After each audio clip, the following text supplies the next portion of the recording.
incidents of violence against Christians have been reported in the run-up to Christmas this year. In Chhattisgarh's Kanker, a Christian man's home was set ablaze and churches vandalized over a dispute over a burial. In Madhya Pradesh, right-wing Hindu groups have raided a number of churches. You're watching Seema Says. The show Wire's editor, Seema Chishti, gives us her take on the big headlines we're seeing. Hi, Seema. Hi, Jahnavi. Talk us through the violence that been seeing against Christians recently. Yeah, so there have been a lot of videos on social media of various parts of the country, North India in particular, where Christians who are out who are just wearing either fun things, caps, over at church. There was a video of a disabled person, a blind lady, Christian lady presumably, sitting in church, and a BJP worker, another woman, comes and is almost being violent with her. So all these things which are very triggering and seem to be almost organized, because there are groups that turn up, they are uninvited to churches, and they're doing it inside churches, and it's being filmed and put on social media.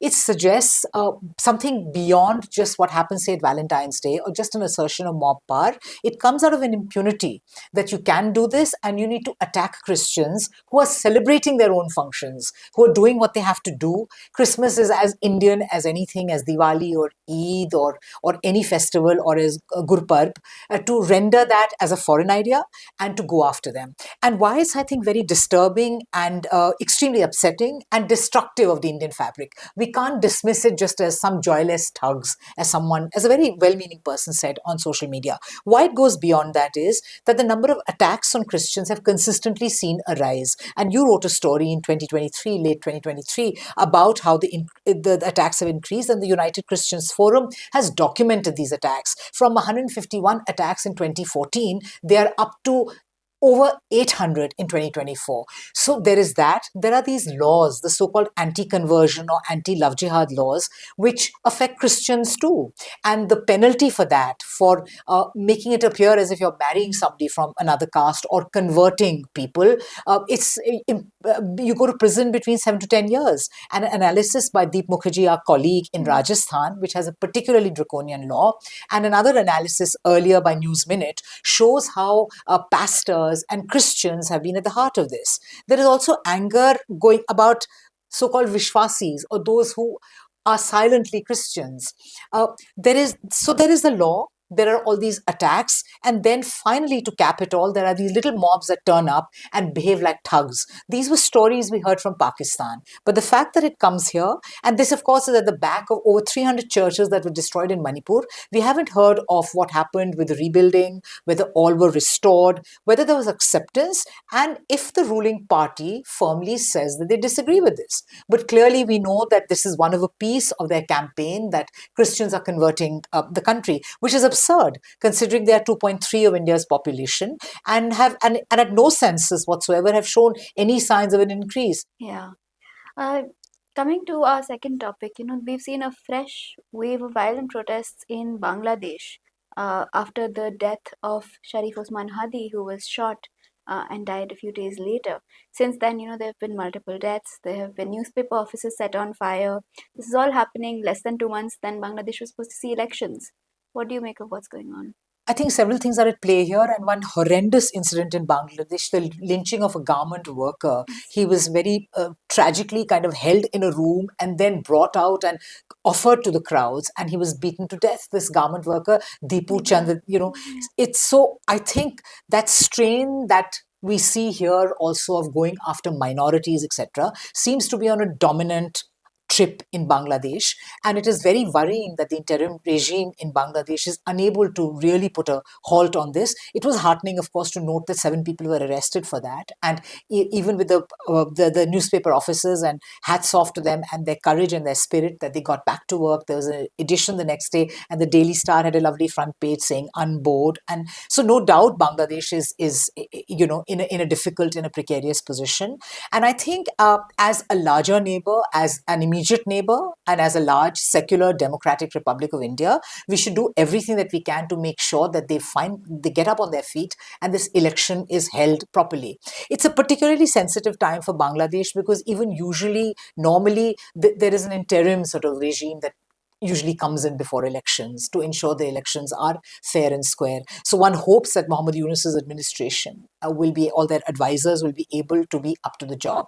But I think India sort of concerns us because while we go after what's happening there and we project concern and worry, we seem to be locked into the average Bangladeshi's imagination as being part of the problem. And that could have, that's not like a very good thing. So for those forces in India who are very pleased to see Bangladesh erupt, and we see a lot of that in Godi media, almost as glee that everything's falling apart, it may not be very good to have Pakistan there and Bangladesh in a state of disarray.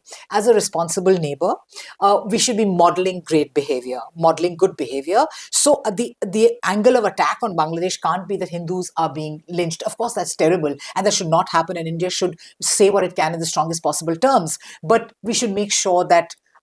It, because things that happen here, whether it is the Home Minister calling Bangladeshis illegal immigrants or termites, does not go down well there. So whatever's happening in the politics of West Bengal, a deep desire to communalize it by the BJP, has its shadow there.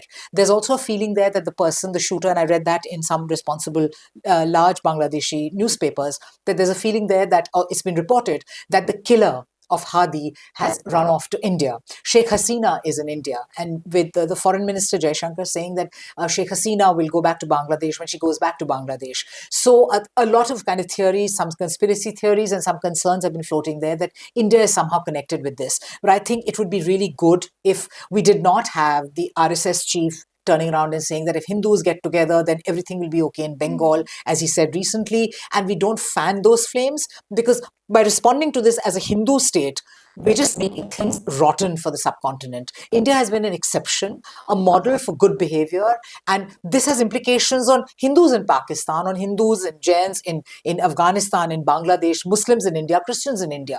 And we have to be that center of gravity, which is responsible, which organizes things. And I think a lot of that, so I'm not saying that stuff that we're doing is having a consequence, but there are ways in which these several countries that form the subcontinent and our intimate neighborhood, and if we want to be a big power, escape poverty, do all that, we have to have a good thing going with our immediate neighbors. But the fact that India has lost its kind of moral the moral sheen has got knocked off of its making claims of its neighbors for good behavior on minorities is also having an impact if India is being seen as a Hindu state in this situation. But I hope better sense prevails and the consulates can function, because Bangladesh has someone Indians there, and the Bangladesh High Commission here has again very recently this afternoon had another round of protesters who turned up with saffron scarves, etc. So I don't think that's going to help, because that doesn't help India's long term or the medium term. Finally, 6 films that were supposed to be shown at the recent International Film Festival in Kerala were not shown because the union government refused to grant permission. Earlier, the central government had said that 19 films couldn't be screened. It later relented on 13 of these, but 6 were still not screened. When it was 19, the Kerala government had said we're going to screen them anyway, but it did agree to not screen these 6 films. Also, recently the Kerala government organized its first Kerala State Cultural Congress, and I know you were there. So overall, I want to ask you what you make of these developments. So, I mean, in a sense, all this is kind of linked. So Kerala, while it is, on another level of, Western European statistics with socioeconomic progress, etc., it's, very much part of our polity. And you see the kind of heat and the darkness and the shadow of you will not watch this film, you will not eat this kind of food, you will not pray to this god, you will marry such and such person. That kind of regimentation, and with the law backing it in a lot of ways, that shadow is kind of reached there. So a lot of kind of directors, Anand Patwardhan, others were angry with the Kerala government also for, of course, saying that they're brave to have screened films irrespective of the certificate. But they were angry with them for not screening those films, rightly so, because what happens in such a discourse is that even a place like Kerala and a state like Kerala can go only that far in defying things and no further, because you kind of impose restrictions and you change the kind what's acceptable and what's not. So, but it was very good that they screened the films that they did, and they were defiant from the start.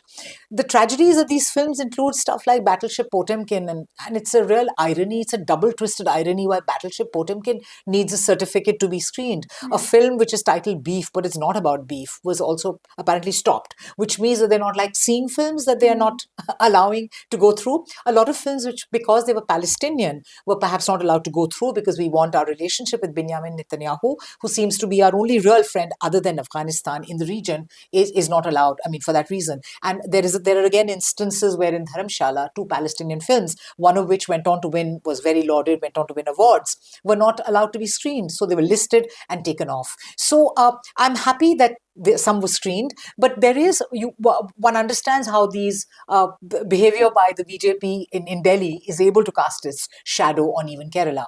The one good thing that the Kerala government did was to organize the Indian Culture Congress. It's the first Indian Cultural Congress where there were discussions, there was dance, there was music, there was just the concept of speaking about culture, which, as Raymond Williams said, is ordinary and is like everything. Culture is the world we live in. It's not just a drama or a dance or something like that. So that's quite welcome. It's particularly welcome because the Indian government has not been very kind on the History Congress and on the Science Congress, and we haven't even had those, or those have been held in a very restricted way. The Prime Minister traditionally would turn up at the start of the year and talk about those things. There would be papers, there would be discussions, and a general buzz about things like history and science, which are important. But I think these are so important to the ideological agenda of the government in place that it wants to, I think it's waiting to rewrite history from scratch, then it can have its own version of the History Congress, and the same goes with science. So we claim everything as Vishwaguru, say we invented AI, and then maybe we will have a proper science congress.